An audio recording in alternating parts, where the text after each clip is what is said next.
ሰላም እንዴት ናችሁ? አራዳ ኤፍኤም 95.1 ሄዶ አድማጮቻችን ፉትቦል ካፌ ተጀምሯል። አላዛር አስገዶምና ምሳወርቅ አለባቸው ከቴክኒሻናችን ሳምብራይት ጋር በመሆን እስከ 4 ሰዓት ድረስ አብናችሁ ቆይታ እናደርጋለን። ዛሬም የተለያዩ ርዕሰ ጉዳዮችን ምናነሳ ነው ቢሆነው በስፔን ባርሴሎና የላሊጋው መሪ መሆን ችሏል። አሁን በነጥብ ጭምር በልጦ ነው ስፔን ላሊጋን እየመራ የሚገኘው።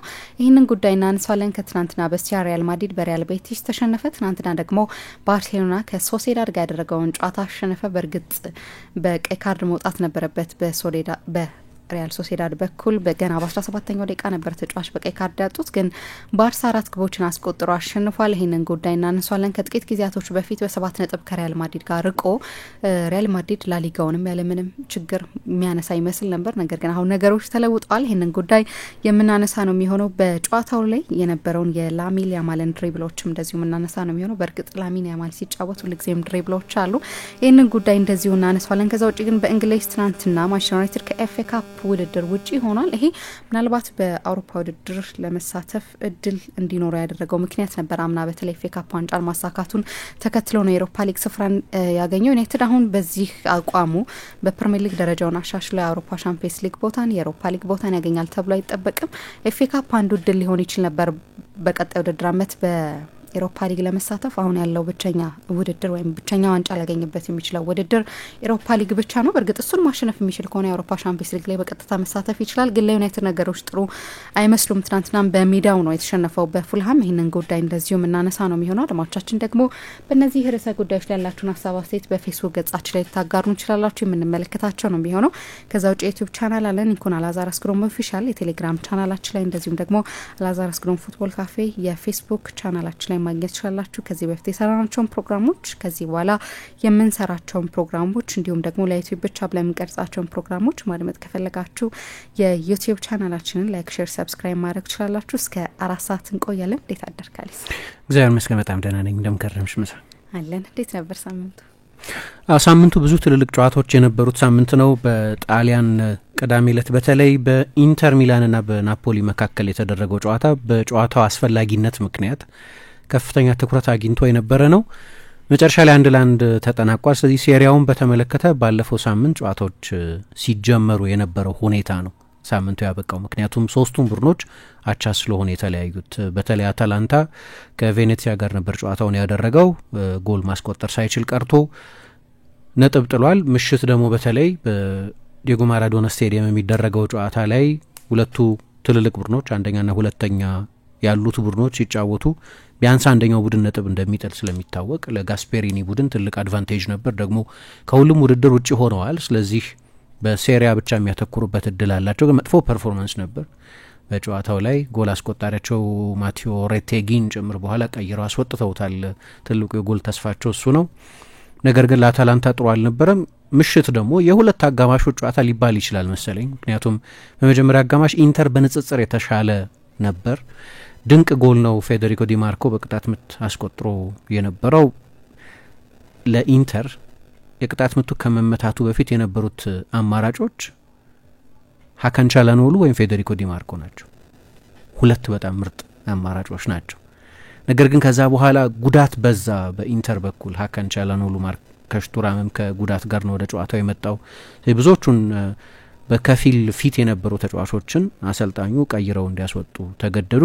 በሁለቱ አጋማሽ በብዙ መንገድ አታላንታ የተሻለ ነበር። በኋላ የቀድሞ የቦርንመዝ ተጫዋች ቢሊንግ ነው ጎሉን ያስቆጠረው።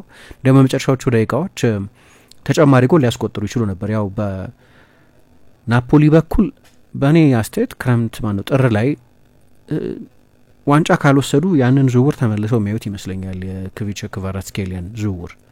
ምክንያቱም ክቫራትስኬሊያን የሸጡት ለፓሪስ ሳን ጀርማን አንደኛ ብዙ ጊዜ በጥር ደጋግመሽ የምታዩ አይነት ዝውውር አይደለም። የጥር ዝውውር አይነት አይደለም። ብዙ ጊዜ ክረምት ላይ የሚፈጸም ዝውውር ነው። የ70 ሚሊዮን ዝውውር ነው። በዛ ላይ ለሴሪያ ዋንጫ እየተፎካከረ ያለ ቡድን ምንም እንኳ ከመልቀቁ በፊት በነበሩት 2 ወራት በብቃትም በጉዳትም ምክንያት የውድድር ዘመኑ ሲጀመር የነበረው ፎርም ላይ ባይሆንም ግን ያለ ተተኪ መልቀቅ ደግሞ ከባድ ቁማር ነው የነበረው። ምክንያቱም አሌሃንድሮ ጋርናቾን የመውሰድ ከፍተኛ ፍላጎት ነበራቸው። የሱ ዝውውር አልተሳካም። ሌሎችም ተጫዋቾች እንደ ካረማዴየሚ አይነቱንም ተጫዋች የማስፈረም ጥረት ነበር። እሱም ሳይሆን ቀረ። መጨረሻ ላይ ኖዋ ኦካፎርን ነው ከኤሲ ሚላን የወሰዱት። ስለዚህ 10 ደቂቃ በቀደም እንደሆነው ተቀይሮ ገብቶ የሚጫወት ነው። እዚህ ላይ ደግሞ ጉዳቶች አሉ። ለምሳሌ ዳቪድ ኔሬሽ በጉዳት ምክንያት አልነበረም የበቀደሙ ጨዋታ ላይ። እንዲህ አይነት አስፈላጊ ተጫዋቾችን ሲያጣ ደግሞ ምናልባት ለናፖሊ ትልቅ ሚስ ካልኩሌሽን እንዳይሆን ያስፈራል። ምክንያቱም ክረምት ድረስም ቢቆይ በከፍተኛ የዝውውር ሂሳብ ሊሸጥ የሚችል ነው። ከዚህ በፊት በለቀቀ ጊዜ ለምን እንደለቀቀ አንስተነዋል። ግን በጣም ጥሩ ጨዋታ ነበር። የመጨረሻዎቹ ደቂቃዎች ላይ በተለይ ስኮት ማክቶሚኔ ሌላ ትልቅ እድል አግኝቶ ነበር። የመጨረሻ መስመር ብሎክ ነው ጎል እንዳይቆጠር ያደረገው። 1-1 ተጠናቋል። ክፍት ነው አሁንም ሴሪያው። ሰሞኑን 5ኛ ተከታታይ ጨዋታው ነጥብ ጣለ እንጂ የነጥብ ርቀቱ አሁንም 1 ነው። 5 ተከታታይ ጨዋታ የቅዳሜውን ጨዋታ ጨምሮ ማለት ነው። ናፖሊ ከዛ በፊት ተሸንፎ ነበረ በኮሞ በሴስክ ፋብሪጋዝ ኮሞ። ፋብሪጋዝ የኮንቴ ተጫዋች ነበር ቼልሲ ውስጥ። አሁን አሰልጣኝ ሆኖ ነጥብ አስጥሎት ነበረ። ትላንት ኮሞ በሮማ ተሸንፏል በእርግጥ። ከዛ በፊት ደግሞ 3 ተከታታይ ጨዋታዎችን አቻ ተለያይቶ ነበር። ስለዚህ ካለፉት 5 ጨዋታዎች 4ቱን አቻ ተለያይቷል። ኢንተር ሰሞኑን ማሸነፍ ጀምሮ ነበር። እኔ የኢንተር ስብስብ በእያንዳንዱ ቦታ አሰልጣኙ ባሉት አማራጮች ብዛት የተነሳ ምናልባት ቻምፒየንስ ሊግ ዲስትራክሽን ካልሆነባቸው በስተቀር ያው ቻምፒየንስ ሊግ ደግሞ የደርሶ መልሱንም ጨዋታ ስላመለጡ ከ1 እስከ 8 ባለው ስፍራ ስላጠናቀቁ ብዙ ዝለት ላይኖር ይችላል። ግን የኢንተር ስብስብ በእድሜ የገፋ ስብስብ ነው።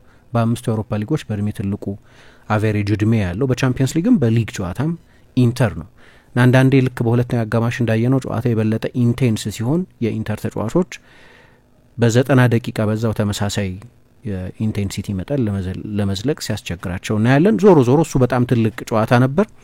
በስፔንም እንደዚሁ ምሳ ቅዳሜ ዕለት በቤኔቶ ቪያማሪን የነ አንቶኒና ኢስኮ ሪያል ቤቲስ ሪያል ማድሪድን አሸንፎታል። ሪያል ማድሪድም ካለፉት 5 ጨዋታዎች በ4ቱ ነጥብ ጥሏል። ቅድም መግቢያሽ ላይ እንዳነሳሽው ምሳ ከ2025 ከመግባቱ በፊት ባርሰሎና ከጨዋታው ውጪ የሆነ ይመስል ነበር የነጥብ ልዩነቱ ሰፍቶ ስለነበር።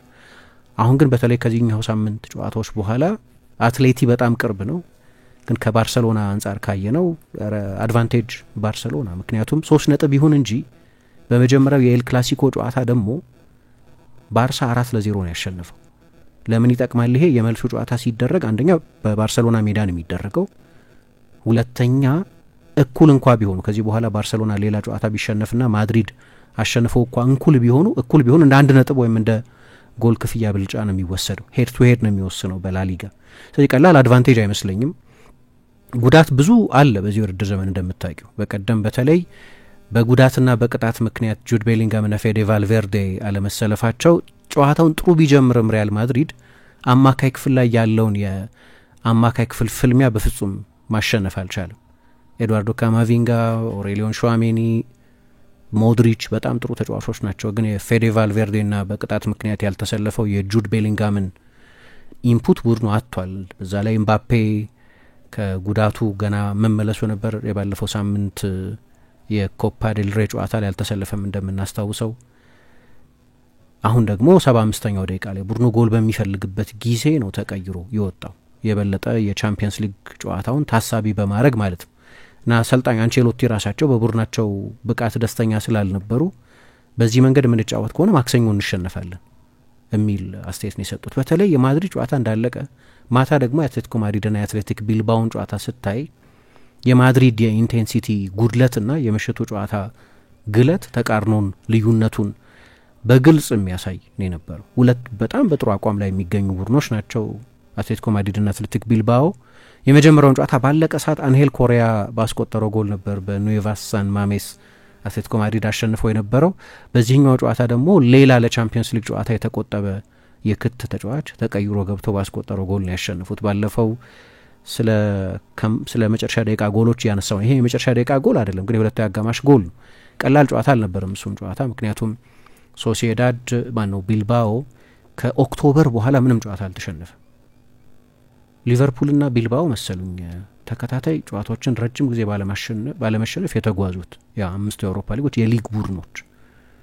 የኤርኔስቶ ቫልቬርዴ ቡድን ከዋንጫ ፍክክሩ ብዙ ሩቅ አልነበረም እስከ ቅዳሜ ድረስ፣ ቀላልም ፈተና አልነበረም ጨዋታው ላይ። ግን ሁሊያን አልቫሬዝ በዚህ ውድድር ዘመን በአትሌቲኮ ማድሪድ ውስጥ ያለው ተጽዕኖ የሚያስደንቅ ነው። በተለይ ትልልቅ ጨዋታዎች ላይ ከማድሪድ ጋር፣ ከባርሰሎና ጋር፣ እንደዚህ ከቢልባኦ ጋር፣ በቻምፒየንስ ሊግ ከሌቨርኩሰን ጋር፣ ሌሎችም ጨዋታዎች ላይ በጣም ትልልቅ ጎሎች አስቆጥሯል። በጣም አስፈላጊ በሆኑ ጨዋታዎች ላይ ምናልባት ነገ የቻምፒየንስ ሊግ ጨዋታ ከማድሪድ ጋር ስለሚያደርገው ስለ ሁሊያን ትንሽ ማንሳት ያለብን ይመስለኛል። የሚገርም ነው። ሲጀመር ተቸግሮ ነበር። አይ ቲንክ በመጀመሪያዎቹ 10 ጨዋታዎች 3 ጎል ብቻ ነበር ያስቆጠረው። አሁን ግን የሚገርም ነው። በቀደም እንዲያውም ከባርሳ 4-4 ከተለያዩ በኋላ አሰልጣኙ አማካይ፣ የክንፍ ተጫዋች፣ አጥቂ ሆኖ ነው የተጫወተልን አለ። ሁሉም ቦታ ላይ ነው የተጫወተው እንደማለት ነው። ግን ደግሞ እዚህ ላይ ጎሎችም አሉ፣ ትልልቅ ጎሎችም አሉት። ግን የማድሪድ ያው ኢስኮ በጨዋታው ላይ የፍጹም ቅጣት ምቱን ያስቆጠረው ተጫዋች ኢስኮን ማየት ኤግዚቢሽን የነበረው። ሶሲዳድ ማነው ቤቲስ እንዲህ አይነት ታሪክ አለው። የሆኑ ተጫዋቾች ሌላ ቦታ የእግር ኳስ ህይወታቸው ባለበት የቆሙ ተጫዋቾችን የእግር ኳስ ህይወታቸውን እንደገና ሬሱሲቴት የሚያደርግ የሚያነቃ የሚቀሰቅስ አይነት ነው። ኢስኮ የዛ ተጠቃሚ ነው። እንደምታስታውሹ ወደ ኡኒዮን ሄደ። በጣም ሞደው ክለብ ነው ኡኒዮን በርሊን። ግን የኢስኮን ዝውውር ለማከናወን የሄዱበት መንገድ ለተጫዋቹ ክብር የሚመጥን አልነበረም። ስለዚህ ወዲያው ተመለሰ። በሴቪያ ብዙ አልተሳካለትም። ከማድሪድ እንደለቀቀ ወደዛ ነበር ሄደው። ግን ከመጎዳቱ በፊት ባለፈው የውድድር ዘመን ለአውሮፓ ዋንጫው ሳይቀር ለስፔን ብሔራዊ ቡድን መጠራቱ አይቀርም እየተባለ ነበር፣ እያሳየ በነበረው ፎርም ምክንያት። በመጀመሪያዎቹ 17 ጨዋታዎች 10ሩን ማን ኦፍ ዘ ማች ነበር የነበረው ኢስኮ አላርኮን። በቀደም ደግሞ ከቀድሞ ቡድኑ ጋር ከሪያል ማድሪድ ጋር የተጫወተው። ኢስኮን ረጅም ጊዜ የሚያውቁት አሰልጣኝ ናቸው ማኑኤል ፔሌግሪኒ። ምክንያቱም አረቦች የማላጋ ክለብን በገዙበት ጊዜ ኢስኮ፣ ካሶርላ፣ ሩድ ቫን ኒስተልሮይ እንዲህ አይነት ተጫዋቾች እዛ አብረው ተጫውተዋል። አሁን የቼልሲ አሰልጣኝ ኤንዞ ማሬስካም ካልተሳሳትኩ በዛ ጊዜ የማላጋ ተጫዋች ነበር። ያኔ እሳቸው ነበሩ አሰልጣኝ የነበሩት። እንዲያውም በዶርትሙንድ እኮ በግፍ ተሸንፈዋል። የዳኝነት ትልቅ ህጸጽ የነበረበት ጨዋታ ነው። ግማሽ ፍጻሜ ሊደርሱ ጫፍ ላይ ነበሩ 2013 ላይ። በኋላ ግን ኢስኮ ወደ ማድሪድ፣ ካሶርላ ወደ አርሰናል፣ ቫን ኒስተልሮይ ጫማ ሰቀለ እንደዚህ። ስለዚህ ረጅም ጊዜ የሚያውቁት ተጫዋች ነው። ግን ቤቲስ ራሱ በቅርብ ጊዜ ብዙ ተጫዋቾችን የእግር ኳስ ህይወት ወደ ሀዲዱ የመለሰ ነው እና አሁን አንቶኒ ሰሞኑን ያዝልቅለት ጥሩ እየተጫወተ ነው። በቀደም ቅጣቱ ተነስቶለታል። በጣም ያልተለመደ ነው የቅጣቱ መነሳትም በማድሪድ ሰዎች በኩል በማድሪድና በፌዴሬሽኑ መካከል ያለውን ልዩነት የሚያሳይ ነው። የቀይ ካርዱ ተገቢ አይደለም ተገቢ ነው ብሎ መከራከር ይቻላል። ግን አንደኛ አርቢትሩ ውሳኔውን ወስነዋል፣ ሁለተኛ ቪአር ቼክ አድርጎታል። ስለዚህ ቪአርም በቀይ ካርድ መውጣቱ እኛ ስናየው በቢጫ ሊያልፉት ይችሉ ነበር ልንል እንኳ ብንችል ጸድቋል። የማድሪድ ጨዋታ ያልፈዋል ነበር ወዲያው የተባለው። ቅጣቱ ሲነሳ አሁን በቀደም ስለ ጆዜ ስናነሳ እንዳነሳ ነው ብዙ የኮንስፓይሬሲ ዘመን ነው። እያንዳንዱ ውሳኔ በሆነ ሌንስ ነው የሚታየው እና ጨዋታው ላይ እንዲሰለፍ መደረጉ የፌዴሬሽኑ ሰዎች ወይም የዳኞች ኮሚቴው ምኑ ይሁን የዲሲፕሊን ኮሚቴው ይሁን የማድሪድ ቴሌቪዥን ምንም ቢያደርግ ደጋፊዎቹ ስቴዲየም ውስጥ ምንም ቢሉ የማድሪድ ዘመን ብዙሃን መገናኛዎች ምንም ዘገባ ቢያወጡ ስለ ኔግሬራ ኬዝ ቢጽፉ ማድሪድ ኢንቲሚዴት አያደርገንም የሚል መልእክት ማስተላለፍ የተፈለገ ይመስላል። ጨዋታው ላይ መሰለፉ ራሱ ብዙ አነጋግሮ ነበር በስፔን ብዙሃን መገናኛዎች። ለማንኛውም በቀጥታ ጎል ላይ ባይሳተፍም ግን በጣም ጥሩ ተጫውቷል። ቤቲስ በጣም ጥሩ ቡድን ነው። አንቶኒ ከመምጣቱ በፊት 12ኛ ነበሩ መሰለኝ። አሁን ድንገት ወደ 6ኛ ምናምን ከፍ ብለዋል እና እሱ ከመጣ በኋላ ልዩነቱ የሚገርም ነው። በዩሮፓ ሊግም አንድ የሚደንቅ ጎል ጌንት ላይ ያስቆጥሮላቸዋል ባለፈው እንደምታስታውሹ በዚህ በጥሎ ማለፍ የመጀመሪያው ዙር ጨዋታ። ግን ኢስኮ በጣም እንደው ለማየት ደስ የሚያሰኝ ተጫዋች ነው። ስለዚህ እነዚህ ጨዋታዎች ነበሩ። ቡንደስሊጋውም ላይ በፈረንሳይም የተደረጉ ሌሎች ጨዋታዎች ነበሩ። ግን ቡንደስሊጋውና የፈረንሳይ ሊግን በተመለከተ ያ የሻምፒዮኖቹ ጉዳይ የለየለት ስለሆነ ብዙ ድራማ አንጠብቅም። ግን አንዳንድ ትኩረት የሚስቡ ነገሮች አሉ። ምክንያቱም ለምሳሌ ፍራንክፉርትና ሌቨርኩሰን ያደረጉት ጨዋታ በጣም ትልቅ ጨዋታ ነው። ፍራንክፉርት ማርሙሽን ቢለቅም ግን የቻምፒየንስ ሊግ ተሳትፎ ምኞት ያለው ቡድን ነው። አሁን ሌቨርኩሰንና ባየር ሚኒክ በዚህ ሳምንት በቻምፒየንስ ሊግ ይገናኛሉ። ሁለቱም ባላጋራዎቻቸው ዶርትሙንድም አሸንፏል። በእርግጥ ከዛ ኮንቴክስት አንጻር ካየ ነው በጣም አስፈላጊ ድል ነው ለሌቨርኩሰን። ከሜዳ ውጭ የተገኘ ነው። መጀመሪያ አካባቢ ጥሩ አልነበረም። እንደውም አስታውሳለሁ ሌቨርኩሰን እንደ ድሮ አይደለም የሚል ፕሮግራም ሁሉ ሰርተን ነበር። ግን በቅርብ ጊዜ ከአንድ ተከታታይ ከነበሩ አቻዎች በስተቀር አሎንሶ ቡድኑን መልሶ አግኝቶታል ማለት ይቻላል። በፈረንሳይ ግን ሚካ ቢሬትስ የሚባለው ተጫዋች ነው እየገረመኝ ያለውን። የአርሰናል ተጫዋች ነበር ሚካ ቢሬትስ። ባለፈው ክረምት ነው ለስቱርም ግራዝ በቋሚ ዝውውር የለቀቁት ለኦስትሪያው ክለብ። በስታድ ደ ሉዊ ደምሳ በ3 ተከታታይ የሜዳ ጨዋታዎች ስታድ ደ ሉዊ የሞናኮ ሜዳ ነው። አርብ ዕለት ከራንስ ከሚባለው ቡድን ስታድ ራንስ ከሚባለው ቡድን ጋር ጨዋታ ነበራቸው። 3-0 አሸንፏል። ሃትሪክ ሰርፏል። አርሰናል ከፍተኛ የአጥቂ ችግር አለበት። ግን ይሄ ብቻ አይደለም የሚያስደንቀው። ባለፉት 3 ተከታታይ ሞናኮ በሜዳው ባደረጋቸው ጨዋታዎች በ3ቱም ሃትሪክ እየሰራ ነው የወጣው። በአራት ሞናኮ በሜዳው ባደረጋቸው ጨዋታዎች 10 ጎል ነው ያስቆጠረው። አንድ ሌላ ጎልም ስላስቆጠረ ሚካ ቢሬትስ ይባላል። አርሰናል ለማዘርዌል ቫልቪክ መጨረሻ ላይ ለስቱርም ግራዝ በውሰት ሰጥቶት የነበረ ተጫዋች አሁን በቅርብ ጊዜ ነው 22 ዓመት የሆነው 7 ሚሊዮን መሰለኝ የሸጡት ባለፈው ክረምት አርሰናሎች። ከዛ በ6 ወር ውስጥ በ15 ሚሊዮን ዩሮ ወደ ሞናኮ ተዘዋወረ። ቲያጎ ስኩሮ የሞናኮ ስፖርት ዳይሬክተር ናቸው የወሰዱት እና በሊገ ባለፈው 70 ዓመት 10 ጎል ላይ ለመድረስ እንደሱ ጥቂት ጨዋታ ያስፈለገው ተጫዋች የለም። ሬከርድ ነው። ዴሊዮኒስ የሚባል አንድ ሌላ ስቴዲየም ውስጥ ነበር በቀደም እንዲያውም ሞናኮ ከራንስ ሲጫወት ዳቪድ ትሬዜጌም እሱም ላጠገብ ነበር ስቴዲየም ውስጥ 2 የቀድሞ የሞናኮ ትልልቅ ጎል አስቆጣሪዎች። ዴሊዮኒስ ማለት የክለቡ የምንጊዜም ከፍተኛ ጎል አስቆጣሪ ነው። 299 ጎል ያስቆጠረ ነው። ትሬዜጌ ወደ ሞናኮ ከመሄዱ በፊት በጣም የተዋጣለት ጎል አስቆጣሪ ነበር። እዛም ሆኖ ነው የአውሮፓም የዓለምም ሻምፒዮን የነበረው ከፈረንሳይ ጋር እና እነሱን የምታይ ነው የሚመስለው። በተለይ እንደ ዳቪድ ትሬዜጌ አይነት ንጹህ ፖቸር ነገር ነው። ከዘለቀ አላቅም። ግን ዝላታን ለምሳሌ 10 ጎል ላይ ለመድረስ 9 ጨዋታ አስፈልጎታል። ይህ በ7 ጨዋታ ነው 10 ጎል ላይ የደረሰው ከሜዳ ውጭ የተደረጉትን ጨዋታዎች ጨምሮ ማለት ነው። ኔይማር፣ ምባፔ፣ ፔድሮ ፓውሌታ፣ ካርሎስ ቢያንኪ፣ አሌክዛንድር ላካዜት፣ ሌሎችም በሊጋ ታሪክ የሚጠቀሱ ትልልቅ ጆርጅ ዌያ ይህንን አላደረጉም። አጀማመሩ የሚገርም ነው። ለእኔ በፈረንሳይ ትኩረቴን የሳበው የእሱ አጀማመር ነበር። ሊዮን ሲያሸንፍ ራያን ሼርኪ በጣም አስደናቂ ነበር። ግን ፎንሴካና ዳኛውና የተሻቸው ከሆነ ብዙ ቅጣት የሚጠብቃቸው ይመስላል። ከዳኛው ጋር በቀይ ወጥተዋል። የተፋጠጡበት መንገድ የሚያስገርም ነበር። ስለዚህ እነዚህን ጥቂት ደቂቃዎች አውሮፓ የሳምንቱ መጨረሻ ጨዋታዎችን እንደው ሪቫይዝ እንደማድረግ ነገር ተጠቅመንባቸዋል። ያው እንግሊዝ ደግሞ የኤፍ ኤ ካፕ ጨዋታዎች ናቸው በአብዛኛው የነበሩት። ትላንትና እንዳነሳሹ ኒውካስል ተሸንፏል። ማነው ማንቸስተር ዩናይትድ ተሸንፏል። ኒውካስልም ተሸንፏል በብራይተን። ዌልቤክን ባይለቁት ኖሮ ሲል ነበር ሩኒ። እንደ አንደኛ የአካዳሚ ተጫዋች ነው። አሁን ደግሞ ዩናይትድ ያለበትን ሁኔታ ስታይ ለነገሩ ሞሪኞ አስታውሳለሁ ዩናይትድ አሰልጣኝ ከሆኑ በኋላ አሉ አንዳንድ እኔ አሰልጣኝ በሆን ማለቃቸው ዩናይትድ በቅርብ ጊዜ የለቀቃቸው ተጫዋቾች ብለው የዌልቤክን ስም ጠቅሰው እንደነበር አስታውሳለሁ። በትልቅ ገንዘብ አይደለም ያን ያህል የሸጡት 10 ምናምን ሚሊዮን ነው ወደ አርሰናል ሲዘዋወር የተዘዋወረበት። እንግዲህ አርሰናል ብዙ ጊዜ ጉዳት አስቸግሮታል ምናምን፣ ግን ወደ ብራይተን ደግሞ ባለፉት 2 ሲዝኖች የሚደንቅ አገልግሎት እየሰጠ ነው ያለው። ትላንትና በተጨማሪ ሰዓት ነው የማሸነፊያ ጎል ብራይተን ያስቆጠረውና ኒውካስልን ከሜዳቸው ውጭ ያሸነፉት። ለኒውካስል የጎርደን መውጣት ነው በቃ ትልቁ ጉዳት። ምክንያቱም የሊግ ካፕ የፍጻሜ ጨዋታ ያልፈዋል እንግዲህ ይግባኝ ብለው ቅጣቱ ካልተነሳ በስተቀር። አርብ ዕለት አስቶን ቪላ ኮቨንትሪን ሲያሸንፍ የማርከስ ራሽፎርድ እና የማርኮ አሴንሲዮ ዝውውር ጠቃሚነትን ያየንበት ነው። ማንቸስተር ሲቲ በቀደም ፕሊማዝ አርጋይልን አሸንፏል። እነዚህ በኤፍ ኤ ካፕ የነበሩ ጨዋታዎች ናቸው። ለሲቲ እንግዲህ አሁን ከቦርንመዝ ጋር ነው የሚጫወተው። ስለዚህ ቀላል ጨዋታ አይሆንም። ግን ትልልቅ ቡድኖች በሙሉ ወጡ። አሁን ሊቨርፑል የለም፣ አርሰናል የለም፣ ቼልሲ የለም፣ ማንቸስተር ዩናይትድ የለም፣ ቶተንሃም የለም። ስለዚህ ለሲቲ በተለይ ቦርንመዝን ጨዋታ ካለፈ እንደገና ኤፍ ኤ ካፕን ማሸነፍ የሚችልበት እድል ሰፊ ይመስላል። እንግዲህ በአውሮፓ የተደረጉ ወሳኝ ጨዋታዎች ናቸው። ወደ ምናነሳቸው ጉዳዮች እናልፋለን። መልእክት ሰምተን ተመልሰን እንመጣለን።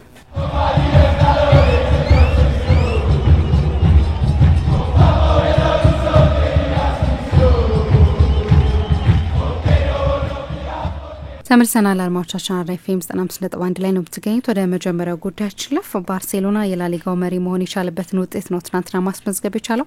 4 ግቦችን አስቆጥሯል። ይህንን ጉዳይ እንመልከተው። አሁን ባርሳ የራሱን እድል በራሱ የሚወስንበት ሰዓት ላይ ያለ ይመስላል። ደግሞ ጥሩ ጊዜ ላይ ነው የሚገኙት። በተከታታይ ጨዋታዎችን እያሸነፉ ነው ያሉት። ትናንትናም በጣም ጠንካራ መርሃ ግብር ነበር። በእርግጥ በቀይ ካርድ ከሜዳ ወጥቶላቸዋል ተጫዋች። ግን ይህንን ጉዳይ እንመልከተው።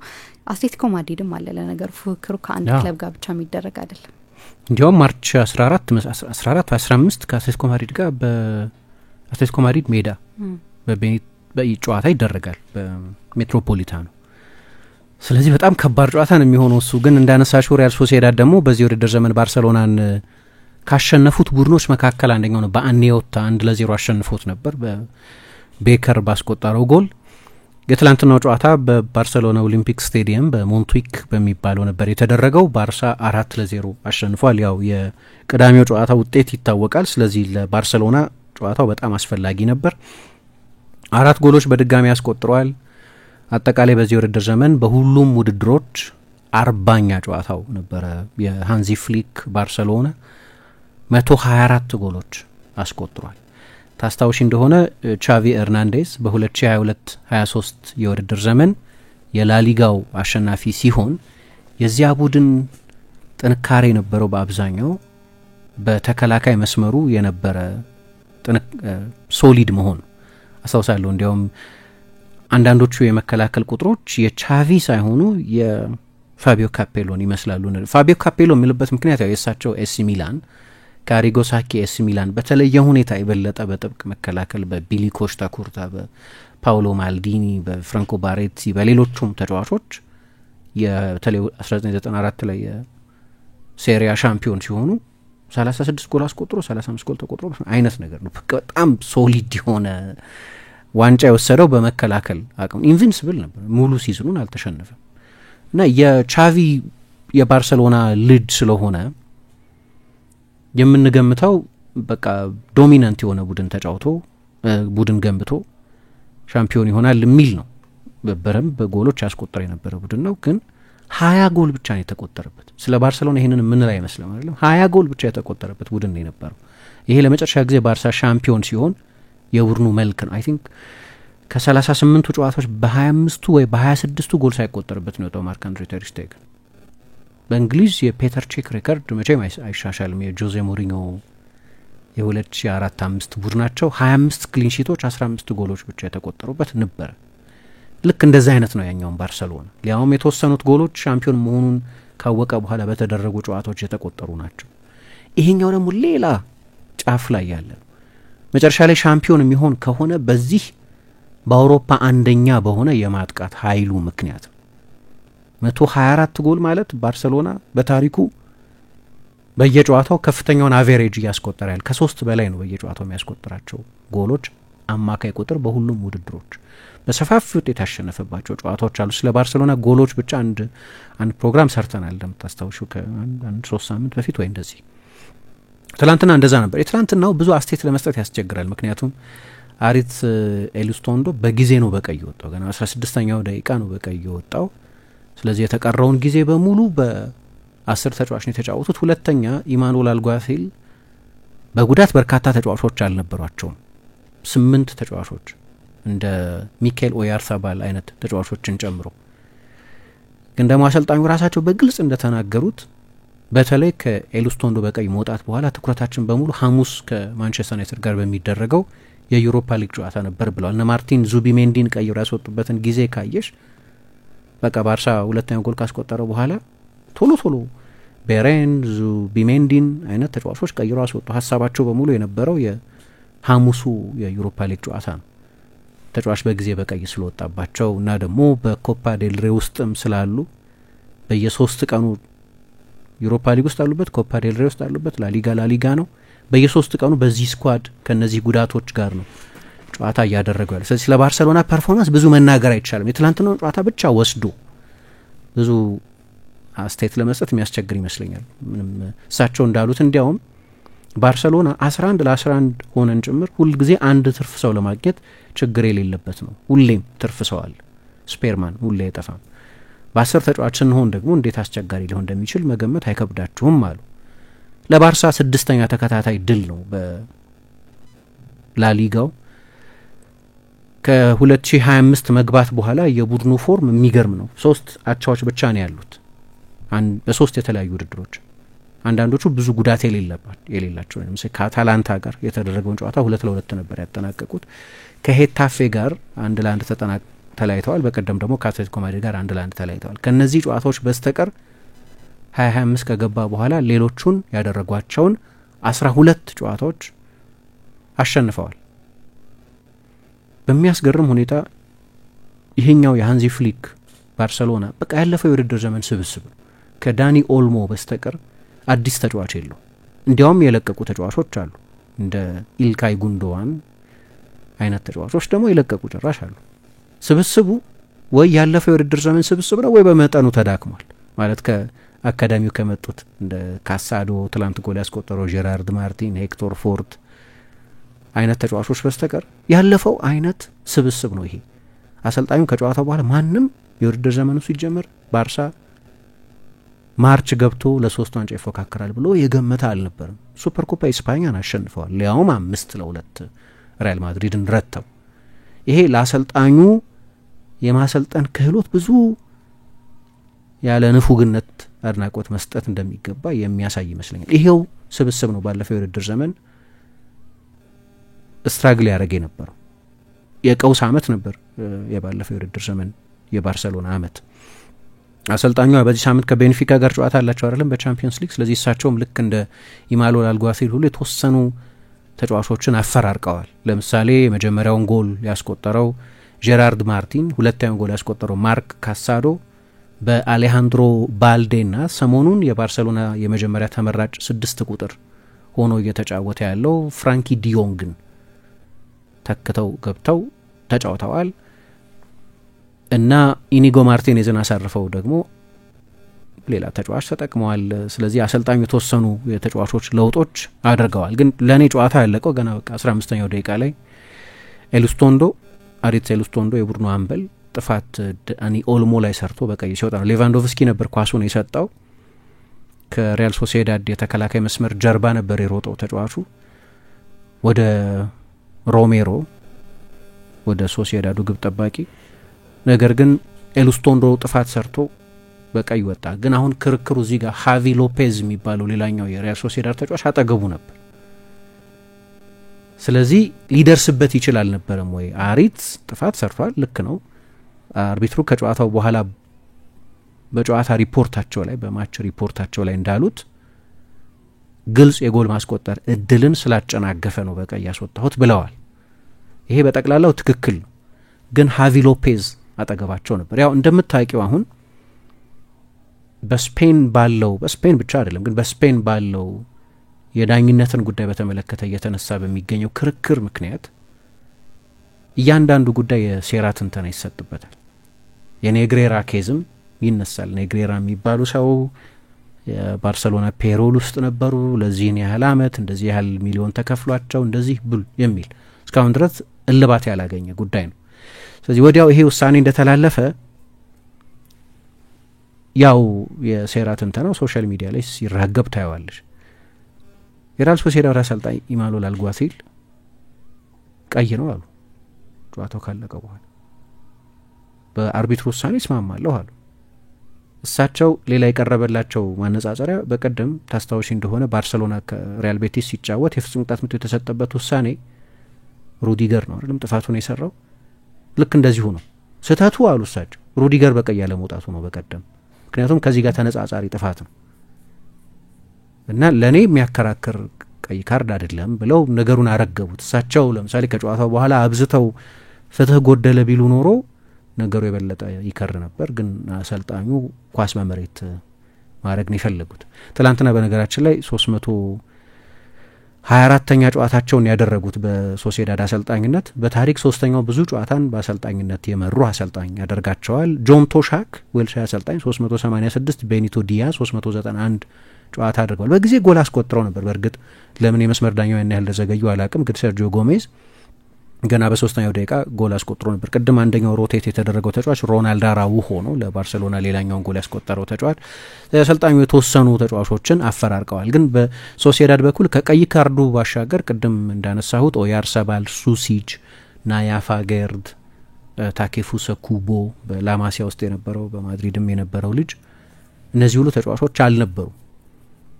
በርካታ ተጫዋቾችን አጥተዋል። እዚህ ላይ ደግሞ ገና በ15-16ኛው ደቂቃ ላይ ተጫዋች በቀይ ሲወጣባቸው የጨዋታውን ውስብስብነት መረዳት ይቻላል። የባርሰሎና የሰሞኑ ፎርም እንዳለ ሆኖ ከዚያ ነው የላሚን ያማል ያ አስደናቂ ቴክኒክ የታየው። የመጀመሪያው ጎል ሲቆጠር ላሚን ያማል አሲስት ተብሎ አይመዘገብለትም። አሁን በቀደም አንጅ ፖስቴኮግሉ እንደ አሲስት ብዙ የማይጥመኝ ስታቲስቲክስ የለም ብለዋል። ይሄ ተጫዋች ይሄን ያህል አሲስት አደረገ የሚለውን ምክንያቱም አንዳንዴ የአንድን ተጫዋች የጎል አስተዋጽኦ ሊያጋንንም ሊደብቅም ይችላል። ዝም ብለሽ የመሀል ሜዳ ላይ አንድ ኳስ ተጫዋለሽ ተጫዋቹ 4-5 ተጫዋች አልፎ ሊያስቆጥር ይችላል። 99.9% የጎል አስቆጣሪው ስራ ነው 4-5 ተጫዋች አልፎ ለምሳሌ ጎል ቢያስቆጥር፣ ግን መጨረሻ ላይ አሲስት አደረገለት ተብሎ ይጠቀሳል ማለት ነው። አንዳንድ ጊዜ ደግሞ ያ ተጫዋች ኳሱን ደገፍ አድርጎ ባዶ መረብ ላይ ማስቆጠር ሊሆን ይችላል ስራው። 99%ቱ ስራ የመጨረሻውን ኳስ ባቀበለው ተጫዋች ሊሆን ይችላል የተሰራው። ስለዚህ አሰልጣኙ ፍሎውድ ነው ይሄ አሲስት የሚባል ነገር ብዙ አይጠቅምም ሚል አስተያየት ሰጥተው ነበር። እንደዛ ልበለው ግን ምክንያቱም ኦልሞም በጣም ጥሩ ክሮስ ማድረግ ነበረበት። ከፍ ያለ ቴክኒክ የሚጠይቅ ክሮስ ነው ለጄራርድ ማርቲን ኳሱን ሲሰጥ። ግን አብዛኛውን ስራ የሰራው ሁለት የሪያል ሶሲዳድ ተጫዋቾችን እንዳይሆኑ አድርጎ መጨረሻ ላይ ለኦልሞ ኳሱን የሰጠው ላሚን ያማል ነው። ስለ ላሚን ያማል ብቻ ጥቂት እናነሳለን። ግን አርብ ዕለት ቅዳሜ ነው አይደለም ጾም የገባው ረመዳን፣ ልምምዱን አልሰራም እየጾመ ስለሆነ እና የባርሰሎና የኮቺንግ ስታፍ እና ሃንሲ ፍሊክ ለተጫዋቹ ከጨዋታው አስቀድሞ የነበረው የመጨረሻ ልምምድ ላይ እንዳይሳተፍ አድርገውታል፣ እረፍት ሰጥተውታል። ግን ትላንት ጨዋታ ውስጥ የሚደንቅ ነው የነበረው። ኦልሞ ድንቅ ኳስ ነው ለጄራርድ ማርቲን ክሮስ ያደረገው። በኋላ ሬሚሮ ኳሱን ማዳን የሚችልበት እድል አልነበረውም። ሁለተኛው ጎል ከማዕዘን ምት የተቆጠረ ጎል ነው። በቀደም ባርሰሎናና የማዕዘን ምትን በተመለከተ እያነሳው ነበር። በዚህ ውድድር ዘመን ባርሳ ከማዕዘን ምት ብቻ በቀጥታ 11 ጎሎች አስቆጥሯል። ሌሎቹን የቅጣት ምት አይነቶች የቆሙ ኳሶችን ሳይጨምር የማዕዘን ምቶችን ብቻ ከወሰድን ቡድኑ ምን ያህል ብዙ ቫራይቲ እንዳለው የሚያሳይ ነው። የግድ አሁን የሌቫንዶቭስኪ ጎሎች ላይ ጥገኛ አይደለም። ለምሳሌ እንደው ያኛውን የቻቪን ቡድን ማሳነስ ባይሆንም የራሱ ጠንካራ ጎን ስላለው በእንደዚህ አይነት እንደው ልክ እንዳሁኑ ሳይጠበቅም ነው ሻምፒዮን የሆነው። ምክንያቱም ቀውስ ውስጥ ነበር ባርሳ በዛ ጊዜ። ግን በሌቫንዶቭስኪ ጎሎች ላይ ጥገኛ ነበር። የፒቺቺው ማሸናፊ ነበር። አሁንም ይሄኛው በእርግጥ በዚህኛው የውድድር ዘመን የፒቺቺው መሪ ነው። ትላንት ጎል አስቆጠረ፣ ኤምባፔ ጎል አላስቆጠረም። ስለዚህ በአንድ አስፍቶታል። ግን በተለያየ መንገድ ጎል ማስቆጠርም ይችላል። ሊያውም በቅርብ ለምሳሌ ላሚን ያማል ጎል እያስቆጠረ አይደለም፣ ግን ተከላካዮቹ ጎል ያስቆጥራሉ። ሌቫንዶቭስኪ ጎል ያስቆጥራል። ከተለያዩ ሲቹዌሽኖች ጎል ያስቆጥራሉ፣ ከማዕዘን ምትም ጭምር ማለት ነው። እና ትላንትና ያው እንዴት እንዳስቆጠረው ሚያውቅ አይመስለኝም ማርክ ካሳዶ ጎሉ። የማዕዘን ምቱ በራፊኛ በቀደም ከአትሌቲኮ ማድሪድ ጋር በነበሩ ጨዋታዎች ሁለቱ ጎሎች ይቆጠሩ በኢኒጎ ማርቲኔዝ እና በፓው ኩባርሲ። እሱ ነበር የማዕዘን ምቶቹን ከቀኝ የማዕዘን ምት የመምቻ ነጥብ የመታው። እዚህኛውም ጨዋታ ላይ እንደዚሁ ኃይለኛ ለመከላከል የሚያስቸግር ነው። ሬሚሮ በደንብ ፓንች አላረገውም፣ ኳሱን በደንብ ገጭቶ ከራሱ ሳጥን በአስተማማኝ ሁኔታ አላራቀውም። ግን ሲመለስ የፍጹም ቅጣት ምቱን ሳጥን ወጣ ብሎ ዳኒ ኦልሞ ነበር ወደ ጎል ሲመታው ነው ማርክ ካሳዶ የጨረፈው እና የባርሰሎና ሁለተኛ ጎል የተቆጠረው። ሁለቱም ጎሎች ግን በባርሰሎና የላማሲያ ልጆች የተቆጠሩ ናቸው። በቀደምም ስለ ፓው ኩባርሲ ስናነሳ 18 ዓመት ከ34 ቀን ነበር እድሜው ጎሉን ባስቆጠረበት ጊዜ ነው። ከ84 ቀን መሰለኝ በባርሰሎና ታሪክ በእድሜ ወጣቱ ተከላካይ ሆኗል ጎል ያስቆጠረ ተጫዋች። ግን ከቀይ ካርዱ በኋላ አሰልጣኙ ያደረጉትን ነገር ኢማኑኤል አልጓሲል ያደረጉትን ነገር ማስተዋል ያስፈልጋል። ምክንያቱም በቃ አትሌቲኮ ማድሪድ ማነው ሲጠቅሰውም ነበር መሰለኝ አልበርት ፌሬር ጨዋታው እየተደረገ በዚህ ውድድር ዘመን በላሊጋ ብቻ ካሉት ክለቦች መካከል የተከላካይ መስመራቸውን ከራሳቸው የጎል መስመር ወደፊት በጣም አስጠግተው መከላከል የሚጀምሩ ቡድኖችን ሲጠቅስ አንደኛ ባርሰሎና ነው የምናውቀው ነው። እሱ አራተኛ ግን ሪያል ሶሲዳድ ነው። ስለዚህ ሁሌም በሀይ ዲፌንሲቭ ብሎክ መከላከል የሚፈልግ ብዙ ፕሬስ የሚያደርግ ቡድን ነው። ነገር ግን ተጫዋች በቀይ ከወጣባቸው በኋላ አሰልጣኙም ገና በ20 ደቂቃ ሳይሞላው ጨዋታው መሸነፋቸውን እንዳመኑ አይነት አንደኛ ተከላካይ ያስገቡ ቀይረው፣ ሁለተኛ የተከላካይ መስመራቸውን ወደ ኋላ ሳቡት። ስለዚህ በጣም ኤክስትሪም በሆነ ወደ ራሱ ተጠግቶ በሚከላከል የተከላካይ መስመር ወይም ሎ ዲፌንሲቭ ብሎክ በሚባለው በዛ ነው የተጫወቱት። ስለዚህ በተቻለ መጠን ለሬሚሮ መከላከያ የሚሆኑ ጥሩ ብሎኮች የማስቀመጥ አይነት ነው ነበር። አንድ ቡድን ጨዋታ ነው ነበር ለማየት ያው ከጨዋታው አስቀድሞ በነበረን ፍላጎት ምክንያት ጥሩስ ቡድን ስለሆነ ሶሲዳድ የመጀመሪያውን ጨዋታ አሸንፎ ስለነበር ግን ፉክክርነቱ ያበቃው ተጫዋቹ በቀይ እንደወጣ ነው። ለዚህ ነው ቅድም እንዳነሳው ተረፍትም ወጥተው ሲመለሱ አሰልጣኝ አልጓሲል ማርቲን ዙቢሜንዲን ባሬንን ቀይሮ አስወጥተው እነ ቱሪየንቴስን ቀይሮ አስገቡ። በቃ ተሸንፈናል፣ ስለዚህ ለባርሰሎናው ጨዋታ እናተኩር ብለው ነው። ባርሰሎናም ቴንሽን አልነበረውም ጨዋታው። ከዛ በኋላ ሶስተኛና አራተኛ ጎሎችን ያለ ብዙ ችግር ነው ያስቆጠረው። ሌላ የማዕዘን ምት ተቆጥሯል በዚህ ጨዋታ ላይ። ቅድም ያልኩት ራፊኛ ያሻገረውን ኳስ የፍጹም ቅጣት ምት ኳስ ነው ሳጥን ውስጥ እንደገና በድጋሚ የክሊር ማድረግ ከራሳቸው ሳጥን የማጽዳት ችግር ስለነበረባቸው አራውሆ ጨዋታውን የጀመረው አምበል ሆኖ የተጫወተው ተጫዋች ጎል አስቆጠረ። ሌቫንዶቭስኪ ጎል አስቆጠረ። ስለዚህ ምንም ውስብስብ ነገር አልነበረውም። አሌሃንድሮ ኪንቴሮ ጎንሳሌስ ነው የሚባሉት አርቢትሩ፣ የአንዳሉሲያ ሰው ናቸው። የዳኝነቱ ጉዳይ እኔ እንደው እንደ ጨዋታ ቢጫ ካርድ ቢሰጡት እና 11 ለ11 ሆኖ ቢቀጥሉ ምርጥ ነበር። ግን ቀይ ካርድ ሰጥተውታል። አሰልጣኙ አርቢትሩም እንደዛ በግልጽ የመጨረሻ ሰው እና ግልጽ የጎል ማስቆጠር እድል ያባከነ ተጫዋች ስለሆነ ነው ብለዋል። እና እኔ ኖርማሊ ቀይ ካርድ አልወድም። ግዴታ ከሆነ ይሄ ሆነን ተጫዋች ለመጉዳት የሚደረግ ጥረት ሲሆን በቀደም ጆን ፊሊፕ ማቴታ ላይ እንደተፈጸመው አይነት የግድያ ሙከራ ሲፈጸም ምናምን ኦኬ በተጫዋች በቀይ መውጣት አለበት። ምክንያቱም ፊቱን ቢያገኘው እኔ በጣም ነው ስማማው። ስቲቭ ፓሪሽ ከጨዋታው በኋላ የክሪስታል ፓላሱ ሊቀመንበር የሰጡት አስተያየት ምናልባት ተጫዋቹ እንደዛ ለመጉዳት ፈልጎ ላይሆን ይችላል። 25 ስቲች ነው ያስፈልገው ልክ እንደ 82ቱ የዓለም ዋንጫ ማለት ነው። አሮልድ ሹማኸር ፓትሪክ ባቲስቶን ላይ እንደፈጸመው አይነት ጥፋት ገድሎት ነበር ሜዳ ውስጥ። በዛ ውስጥ በእግር ኳስ ከማይረሱ ጥፋቶች መካከል አንደኛው ነው። ወይ ጎይ ኮቼያ ማራዶና ላይ እንደፈጸመው አይነት የሌላ አይነት ጥፋት ነው። ከዚህ በፊት ሳዲዮ ማኔም ኤደርሰን ሞራይስ ላይ እንደዚህ እንዳደረገ አስታውሳለሁ። እንዲህ ሲሆን ያው ቀይ ካርድ መመዘዙ አስፈላጊ ነው። ግን እንደ እኔ ዝም ብሎ ጨዋታውን ገለልተኛ ሆኖ ማየት ለሚፈልግ በሁለት ጥሩ ቡድኖች መካከል ያለ ኮንቴስት ማየት ለሚፈልግ ሰው ግን ጨዋታውን ይገድለዋል። በቃ 17ኛው ደቂቃ ላይ ተጫዋች በቀይ ወጣ፣ 16ኛው ተጫዋች በቀይ ወጣ ማለት ሞተ ጨዋታ። እና እኔ ሊታለፍ የሚችል ነገር ሲሆን ቢያልፉት ብዬ እመርጣለሁ። እንዳልኩት ከገለልተኛ ከባርሴሎና ደጋፊ አንጻር ሌላ ሊሆን ይችላል አስተያየቱ። አሁን በቀደም ሩዲገር አለመውጣቱ ጥሩ ነበር። ሄሱስ ሮድሪጌስ ላይ ነበር ጥፋቱን የሰራው፣ ግን ቢጫ ካርድና የፍጹም ቅጣት ምት ሰጡ። ጥሩ ነው። ቢያንስ 11 ለ11 ሆኖ ጨረሱ ጨዋታውን። ግን ከሪያል ቤቲስ ደጋፊ የቬርዲ ብላንኮስ ምናምን ደጋፊ በሆን ሌላ ሊሆን ይችላል አስተያየቴ። እና እንደዚህ አይነት ስሜት ነው የነበረኝ። ደግሞ በጣም ጥሩ ሰዓት ነበር፣ 12 ሰዓት ምናምን ነው አይደለም የጀመረው የባርሴሎና ጨዋታ። አሰልጣኙ ግን በእኔ አስተያየት ምንም የሚያወዛግብ አይደለም፣ ስህተቱ የበቀደሙ የቤቲሱ ጨዋታ ላይ ነው፣ ስለዚህ ስለሱ ተከራከሩ የሚል አስተያየት ሰጥተዋል።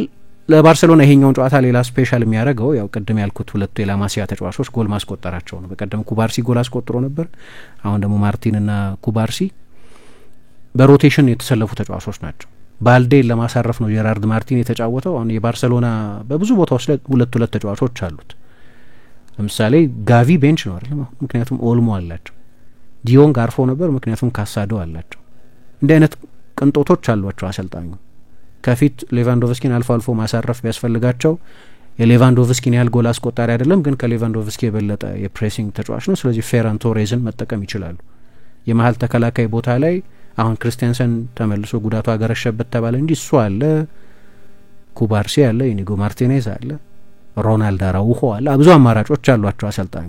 የመስመር ተከላካይ ላይ እንደዚህ የአማራጭ መትረፍረፍ የላቸውም። ግን ጄራርድ ማርቲንን ትላንት አሰልፈውታል። እንግዲህ አንድ የሚቀረው ነገር ከባልዴ ጋር፣ ባልዴ በጣም ጥሩ የማጥቃት የመስመር ተከላካይ ነው። ብዙ የመጨረሻ ኳሶች ያቀብላል። ግን በግራ በኩል በተለይ ለባርሴሎና የሜዳ ወደ ጎን ስፋትን የሚሰጥ ተጫዋች ነው። ይሄኛው በዛ ደረጃ ያለ ተጫዋች አይደለም፣ ግን ለ9ኛ ጊዜ ጀምሯል። ስለዚህ አሰልጣኙ ለሮቴሽን ይጠቀሙበታል ማለት ነው። ችግሩ ብዙ አሲስት የሚያደርግ ጎል የሚያስቆጠር ተጫዋች አይደለም። ትላንት በመጠኑ ይሄንን መቅረፍ ጀምሯል። አንድ አሲስት ብቻ ነው እስካሁን ድረስ ለባርሴሎና እየተቀየረ የገባባቸውን ጨዋታዎች ጨምሮ 24 ጎሎች ስለነበር ያስቆጠሩ። ሌላኛው ግን ማርክ ካሳዶ ነው። ሰሞኑን ስለ ቦታ መቀማት ይነገር ነበር። ኢኛኪ ፔኛ በቮይቼክ ቼዝኒ ቦታውን ተቀምጧል ለምሳሌ። እና አንዳንዶቹ ይሄ ተገቢ አይደለም እና የሚሉ ሰዎች ነበሩ። እና በተለይ ደግሞ መጀመሪያ አካባቢ ቮይቼክ ቼዝኒ እዛ የማድሪድ ጨዋታ ላይ እዛ የቤንፊካ ጨዋታ ላይ ትልልቅ ስህተቶች ሰርቶ ስለነበር አሁን ለእኔ የፊትነስ ጉዳይ ነው። ቮይቼክ ቼዝኒ በጣም አንደርሬትድ በረኛ ነው። ሰዎች አርሰናል ውስጥ በነበሩት የመጨረሻዎቹ ወራት ነው የሚያስታውሱት እንጂ ወደ ጣሊያን ከሄደ በኋላ አሊሰን የሊቨርፑሉ ግብ ጠባቂ የቼዝኒ ቤንች ነበር። እድሜው ገፍቶም ቢሆን ወደ ዩቬንቱስ ሲሄድ ቦፎንን አስቀምጧል። እስኪለቅ ድረስ በጣም ጥሩ ግብ ጠባቂ ነበር በሴሪያ። ሰዎች በዛ የአርሰናል ብቃቱ እና ደግሞ ያው የእንግሊሽ ባያዛል የሌሎች ሀገራት ሊጎችን በሚገባው መጠን ምናይ አይመስለኝ እንጂ በጣም ጥሩ ግብ ጠባቂ ነው። እና ደግሞ ማስታወስ ያለብን ጓንቱን ሰቅሎ ቤተሰቦቹን ወደ ስፔን ወስዶ በቃ ለአመታት ያልሰጣቸውን ጊዜ እየሰጠ በነበረበት ጊዜ ነው የማርክ አንድሬ ተር ስቴገን ጉዳት የተከሰተው እና ባርሴሎና በኢመርጀንሲ ያስፈረመው። አሁን መጨረሻ ላይ እያሳየ ባለው ብቃትም የአሰልጣኝ ውሳኔ ብዙ ስህተት አይመስልም። እስካሁን ድረስ እሱ በተሰለፈበት ጨዋታዎችን ባርሳ አልተሸነፈም። ግን አሰልጣኙ ሌላ ተጫዋችንም በተመሳሳይ ቦታ ቀምተውታል። ደግሞ ሴንሲቲቭ የሚሆነው ያኛውም የላማሲያ ልጅ ነው፣ ይሄኛውም የላማሲያ ልጅ ነው፣ ማርክ ካሳዶን ማለት ነው። ሰሞኑን ዲዮንግ ከተመለሰ በኋላ ራሳቸውም ዲዮንግን ስናሰልፍ የበለጠ ኳስ የመቆጣጠር ጥራታችን ይጨምራል ብለው ስለነበር ካሳዶን እንደ መግፋት ተደርጎ ተቆጥሮባቸው ነበር። ትላንትና ግን አሰልፈውታል። በጣም ጠቃሚ ጨዋታ ነው። በእርግጥ የቤንፊካን ጨዋታ እያሰቡ ካሳረፏቸው ተጫዋቾች መካከል አንደኛው ፍራንኪ ዲዮንግ ነው። እሱም በተሰለፈበት ጨዋታ ጥሩ እየተጫወተ ነው። በቀደም 90 ደቂቃ ነበር ከአትሌቲኮ ማድሪድ ጋር በነበረው ጨዋታ የተጫወተው። ግን በጠቅላላው ግን የሚደንቅ የውድድር ዘመን ነው እያሳለፈ ያለው ማርክ ካሳዶ። ድንገት በቻቪ የመሰለፍ እድል ያልተሰጠው አማካይ ክፍሉ ከቡስኬትስ በኋላ እንደዚህ አይነት ትልቅ ቀዳዳ ኖሮት የሱን ቦታ መሸፈን ተስኖትም ሳይቀር ወይ ክርስቴንሰንን ተከላካዩን የአማካይ ተከላካይ አድርገው ወይም የበለጠ 8 ቁጥር ሆኖ መጫወት የሚቀለውን ጉንዶዋንን ወደ ኋላ እየመለሰ የኦሪዮል ሮሜዮ ኤክስፐሪመንት ሳይስ አካስ ሲቀር ማለት ነው 3.4 ሚሊዮን ዩሮ አመጡት። አንድ አመት ቆየት ተመልሶ ወደ ጂሮና ሄደ። ለዚህ ልጅ ግን የመሰለፍ እድል አልሰጠውም። አስተያየቱ ምንም ይሁን ግን አንዚ ፍሊክ መጡ።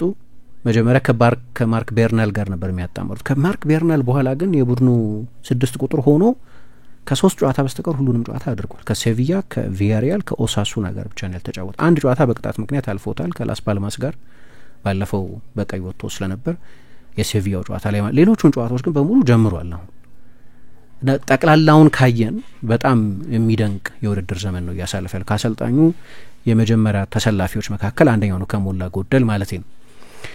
ኦልሞም ድንቅ ነበር። ትላንትና 2 አሲስቶች ነበሩት። የጨዋታው ኮከብ ሆኖ ወጥቷል። 4ኛ ጊዜ ብዙ ጨዋታ የሚሰለፍ ተጫዋች አይደለም በጉዳትም በምንም ምክንያት። ግን ትላንትና 2 የመጨረሻ ኳሶች ሰጥቷል። አንደኛውም ብዙ አስቦት አይደለም ለካሳዶ ጎል መቆጠር፣ ሌላኛው ግን በጣም ድንቅ ክሮስ ነው የጀራርድ ማርቲን ጎል ሲቆጠር። ባርሴሎና ከተለያየ ምንጭ ነው ጎል የሚያገኘው አልኩ አይደለም። 3 ተጫዋቾች ናቸው ጎል ያላስቆጠሩ፣ ሄክቶር ፎርት፣ አንድሪያስ ክሪስቴንሰን እና ያው ብዙም ስለማይጫወት አንሱ ፋቲ። 3ቱ ብቻ ከአውትፊልድ ተጫዋቾች ከሁሉም ምንጭ ነው ጎል የሚመጣው። 2ቱ የመስመር ተከላካዮች ሰዎች በ2022-23 የውድድር ዘመን ያዩትን በቀኝ ተከላካይነት ሲጫወት ያዩትን ኩንዴን አይተው አሁን ቢያዩ የተለየ ተጫዋች ነው። አሁን ብዙ የሚያጠቃ ተጫዋች ነው። ግን እዚህ ላይ ደግሞ ኦልሞ በአስፈላጊ ጊዜ ትላንት እንዳደረገው በቀደምም ከአትሌቲኮ ማድሪድ ጋር እንደነበረው በጣም ጥሩ ይጫወታል። 12 ጨዋታዎችን ብቻ ነው የመጀመሪያ አሰላልፍ ውስጥ ሆኖ የጀመረው። ከነዚህ ጨዋታዎች መካከል 4ቱ ላይ የጨዋታው ኮከብ ሆኖ ወጥቷል። ትላንትናም ተጫዋች በቀይ ለመውጣቱ ምክንያት ነበር። ለመጀመሪያዎቹ 2 ጎሎች ቀጥተኛ ምክንያት ነበር። 92% ኳሶቹን በትክክል ቡድን ጓደኞቹ አቀብሏል። እንደዚህ ባርሳ አሁን 15 ጨዋታ ሆኖታል ለመጨረሻ ጊዜ ከተሸነፈ በአትሌቲኮ ማድሪድ በ2024 መጨረሻ በላሊጋው በመጨረሻ ደቂቃ በአሌክሳንደር ሶርሎት ጎል አማካይነት ከተሸነፈ በኋላ ሌላ ጨዋታ አልተሸነፈም። አሰልጣኙም የቻምፒየንስ ሊግ ጨዋታቸውን በማሰብ አንዳንድ ተጫዋቾቻቸውን ፔድሪን፣ ራፊኛን እንዲህ አይነቶቹን ተጫዋቾች በጊዜ ቀይሮ አስወጥተዋል። ያው የቤት ስራቸውን ስላጠናቀቁ ሶሲዳድን በጨዋታው ሊመለስ ስለማይችል ስለዚህ ትኩረታቸው የሳምንቱ አጋማሽ የቻምፒየንስ ሊግ ጨዋታ ላይ ነው። ግን በዚህኛው ሳምንት የሪያል ማድሪድ ነጥብ መጣልን ተከትሎ አሁን ለብቻው መምራት ጀምሯል። ከማድሪድ ጋር በነጥብ እኩል ሆነው ግን በሄድ ቱ ሄድ ነበር ይመሩ የነበሩት። አሁን ግን ለብቻው ከማድሪድ በ3 ነጥብ ከአትሌቲኮ ማድሪድ በ1 ነጥብ በልጦ ባርሳ እየመራ ነው። ከዛ የሳምንቱ አጋማሽ ደግሞ የቻምፒየንስ ሊግ ጨዋታ ሄደ ከሚቀጥለው በዚህ ወር እንግዲህ 6 ጨዋታ ያደርጋሉ። 4ቱ የላሊጋ 2 የቻምፒየንስ ሊግ ጨዋታዎች ናቸው። በ3ቱም ውድድሮች ውስጥ አሉበት። ታሪካዊ ዓመት ሊሆን ይችላል ለባርሴሎና። ላሊጋውን ማሸነፍ ብቻውን ትልቅ ስኬት ይመስለኛል። ግን ቻምፒየንስ ሊግም ላይ በወረቀት ደረጃ ቢያንስ ቀለል ያለ ባላጋራ ነው አይደለም። ቤንፊካ ሌላ ነው። ሪያል ማድሪድን ከማግኘት ወይ ፒኤስጂ ነው ሊቨርፑልን ከማግኘት ይሻላቸዋል ወይ ባየር ሚኒክን። ስለዚህ እሱን እናያለን። ያው ቻምፒየንስ ሊግ በዚህ ዓመት የሚያስገርም ስለሆነ የዚህ ቤኔሉክስ የሚባሉ ሀገራት አለው አይደለም፣ ቤልጅየም፣ ኔዘርላንድስ ና ሉክዘምበርግ። ግን የሉክዘምበርግ ክለብ የቤልጅየም ና የሆላንድ ክለቦች ግን አሉ፣ ፋይኖርድ፣ ፒኤስቪ፣ ክለብ ብሩዥ። እነዚህም ቡድኖች ካላገኘ በስተቀር ቀለል ያለው ቤንፊካ ነው። ስለዚህ በቻምፒየንስ ሊግም ቢያንስ አምና የደረሰበት ድረስ ሊደርስ ይችላል ሩብ ፍጻሜ ማለት ነው። ግን ከዛም በላይ ሊጓዝ ይችላል። በተለይ ለትልልቅ ጨዋታዎች የሚሆን ቡድን ነው ይሄ። በጣም ፈጣን ተጫዋቾች ያሉት ስለሆነ እንደ ላሚን ያማል እና ራፊኛ አይነት። ስለዚህ ለባርሳ አመቱ የበለጠ ሊዋብ ይችላል። ግን ትላንት አሸንፈው የላሊጋውን መሪነት ተደላድለውበታል። እስኪ ደግሞ የተወሰነ አድማጮቻችን አስተያየት እንቀበል በዚህ ጉዳይ ላይ። ናታል ሳሙኤል ላሊጋን ባርሴሎና ወይም ደግሞ አትሌቲኮ ማድሪድ ማሸነፍ አለባቸው፣ ሩበን አሞሪም ትክክለኛ ባልሆነ ጊዜ የመጣ ስህተት ነው ብሎናል። ቴልሞስ የሚል አድማጫችን ላሚን ያማል ኳስ በእግሩ ስትገባ ያለው በራስ መተማመን እጅግ በጣም ይገርማል። በሱ እድሜ አንድ የሆነ እንደዚህ የሆነ ተጫዋች አይቻለው ቅም 16-50 አካባቢ ኳስ ይዞ የተቃራኒ ቡድን ተከላካይ ተጫዋቾችን የሚቀንስበት መንገድ ለሰው ክብር የለውም ያስበላል። የሆነ መንፈስ ይመስላል። እንዴት እንደሚጥላቸው የድሪብሊንግ ክህሎቱ እያደገ ነው። በውስጥ እግሩ የሚያሸማቸው ኳሶች የሱ ትሬድማርክ እየሆኑ ነው። ጎሎች ሲቆጠሩ ቀጥታ ይሱ አስተዋጽኦ አይጠፋም። በቢልድ አፕ ፌዝ ጊዜ አሲስት ወር ደግሞ ጎል አለው። አሰልጣኙ ሰሞኑን ከጎል እርቆ ስለነበረ መሰለኝ ጎል እንዲያገባ ፈልጎ ነበር። ሜዳው 90 ደቂቃ አጫውቶታል፣ ግን ደግሞ ጎል እምቢ ብሎታል። ቀጣይ አውሮፓ ሻምፒዮንስ ሊግ ምሽት ላይ ጎል ያገባል ብዬ አስባለሁ ብሎናል። ተመስገን መስቀል የሚል አድማጫችን ባርሴሎና ለማየት የሚማርክ ቡድን ሆኗል። ፔድሪና ያማል በግለሰብ ደረጃ የሚያጓጉ ተጫዋቾች ናቸው ብሎናል። ኦዳ ቲያር የሚል አድማጫችን ባርሴሎና ወደ መሪነት መምጣቱ ትልቅ ነገር ነው። በእነርሱ እና በሶስተኛ ደረጃ መካከል ያለ ነጥብ ልዩነት 2 ቢሆንም በዚህ ሰዓት ጥሩ መነቃቃት እንዲያገኙ ያደርጋቸዋል። የላሚን ያማል የግል ክህሎት እጅጉን የሚደነቅ ነው። ገና ወጣት ስለሆነ በነጻነት እነዚህን ነገሮች ለማድረግ ሰፊ እድል አለው። ነገር ግን እኔ ላሚን ድንቅ ተጫዋች ነው ለማለት በእነዚህ 3 ጊዜያት አቋሙን ማየት ያስፈልጋል ባይነኝ። የመጀመሪያው መከላከል ሚና ቢሰጠው ያን እያደረገ በዚህ አቋም ይቀጥላል ነው ወይ? ሁለተኛው ባርሴሎና ጨዋታ ለማሸነፍ በተቸገረበት ሰዓት መፍትሄ መሆን ይችላል ወይ ነው? የመጨረሻው አንድ ተጫዋች ጥሩ ድሪብለር ሲሆን ሊያዝናና ይችላል። ነገር ግን ስኬቱ የሚለካው በጎል ስለሆነ ላሚን ያማል ጎል ማስቆጠር ላየ በቅርብ ጊዜ ያለው ቁጥር ምን ይመስላል? በእነዚህ ትላልቅ ነገሮች እሱን ካላየን ምናልባት ለወደፊቱ ስለሱ ብዙም ላናወራ እንችላለን። ይህ ስል ግን የልጁ አስደማሚነትና የግል ብቃት እንደተጠበቀ ነው ብሎናል። ማንዴማን ባርሳ በሰፊ ውጤት አሸንፏል። ሶሲዳድ ተሸንፏል። ታዲያ ካፒቴናቸው በቀይ መውጣት ነው ዋጋ ያስከፍላቸው። ታዲያ ባርሳ ቢሸነፍም ግን በቀጣይ ሐሙስ ባለው የኤሮፓ ሊግ ለደካማ ማንቸስተር ዩናይትድ እንደማይተኛ በእርግጠኝነት መናገር እችላለሁ ሶሲዳድ ብሎናል። ደካማ ዩናይትድ በትናንትናው እለት ከኤፍ ኤ ካፑ መሰናበቱ አዝኛለሁ፣ ግን ደግሞ የድክመቱ ውጤት ነው ብሎናል።